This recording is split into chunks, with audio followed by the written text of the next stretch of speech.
রাজনীতির মাঠে কি শুরু হচ্ছে নতুন শক্তির উত্থান? জুলাই গণ অভ্যুত্থানের পর গড়ে ওঠা তরুণ নেতৃত্ব এবার কি এক ছাতার নিচে? 2026 সালের নির্বাচনের পর বদলে যাচ্ছে সমীকরণ। একাধিক প্ল্যাটফর্ম পেরিয়ে এবার বড় হতে যাচ্ছে জাতীয় নাগরিক পার্টি এনসিপি।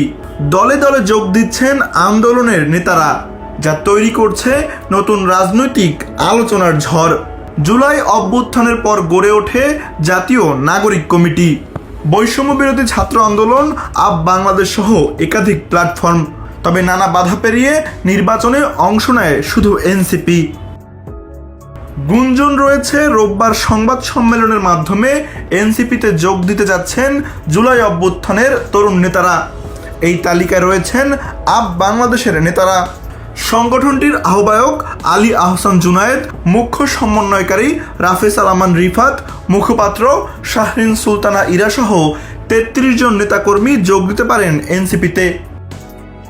আলোচনায় রয়েছে বৈষম্য বিরোধী ছাত্র আন্দোলনের নেতৃবৃন্দ, সংগঠনটির সভাপতি রিফাত রশিদ, মুখ্য সমন্বয়ক হাসিব আল ইসলাম, দপ্তর সম্পাদক শাহাদাত হোসেন, লিগ্যাল সেল সম্পাদক মাহফুজ এবং কুষ্টিয়া বিশ্ববিদ্যালয় শাখার আহ্বায়ক SM সুইট সহ বিভিন্ন ইউনিটের নেতারা যোগ দিতে পারেন এনসিপিতে।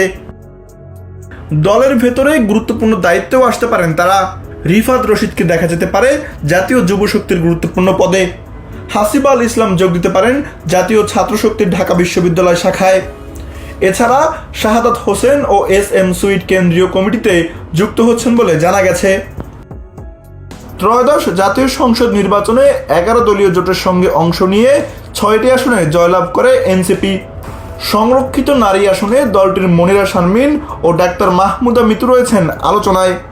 নতুন এই যোগদান এনসিপির রাজনীতিতে কতটা গতি আনে সেটাই এখন দেখার অপেক্ষা।